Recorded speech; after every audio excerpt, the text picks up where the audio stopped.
Well, hey guys, welcome to the studio today. Something kind of odd. We have a real snare drum here, and with my other hand, I'm going to be inputting the other drum sounds using a controller in real time. Can I get it to work?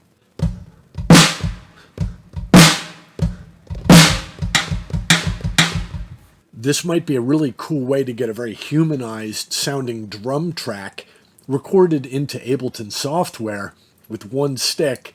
Let's get to it.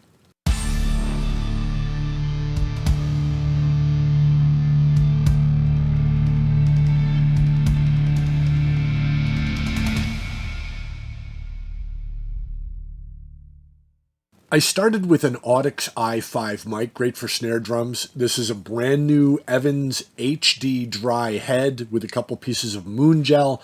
It's an older Ludwig snare drum, and underneath I am running a Behringer C2 microphone. It'll be a little bit blurry, but that's a small diaphragm condenser. They're cheap. It's like a $25 mic. Audixes go for around $100, about the price of an SM57, but I'm kind of a fan of the Audix i5 on snare drums. And let's take a look at the big picture. I've got a Ableton Push 2 controller, and I have changed how the kick drum and a floor tom kick in based on where my fingers are. There's the snare drum mic'd up, and the idea is to try to do them both at the same time.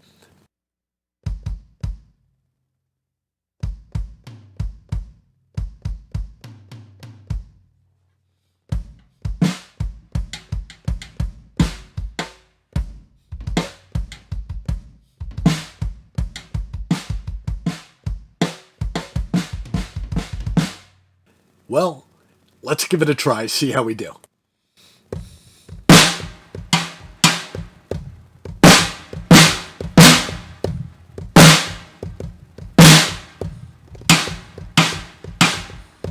Decent first attempt, I think. Let's head over into Ableton and take a look at what we have here. 3 tracks. The top one is the Midi track with the kick and that odd tom from time to time. And we also have snare top and snare bottom recorded. I'll zoom you in. Let's get into it. All right, let's solo a couple of these and see what we got. This is the Midi part only.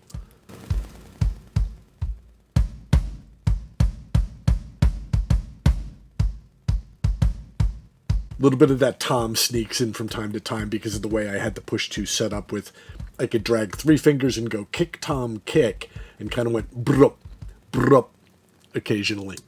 Kind of cool. Okay, let's solo the snare top.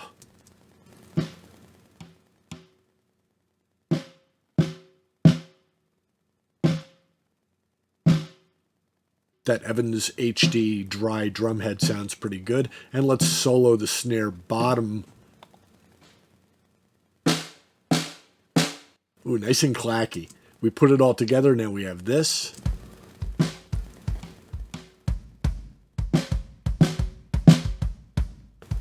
The kick drum comes to us from Native Instruments modern Abbey Road drums, the white kit. Nice kick. Okay, so we have snare top soloed. This is console 1. Maybe dial some gate, little high pass filter, see what we got.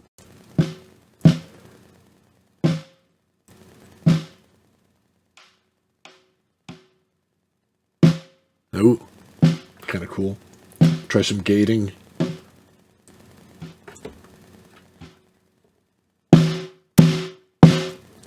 Ooh.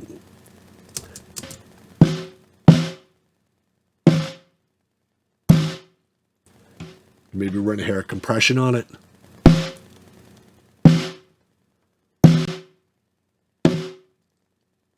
And a little bit of saturation.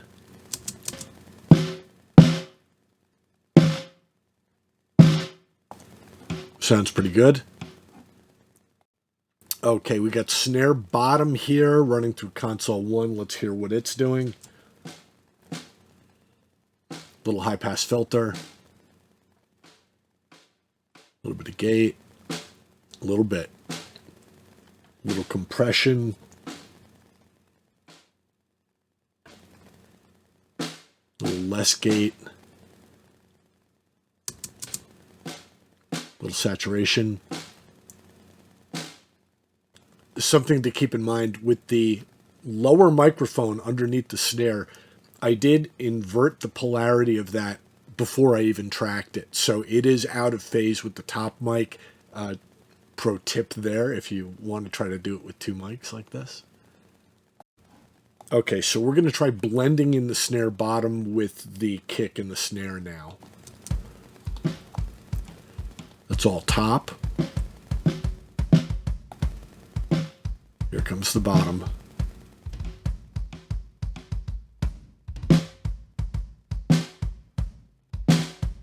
Ooh. Cool. I'm not sure I like how I have the gating set up on it. I may tweak that. I added some ROM reverb just to the snare top. Here it is without it, and I will add it in. And here it is on. Big difference. I could probably crank this up and go even wilder. But let me back that down to where it's natural.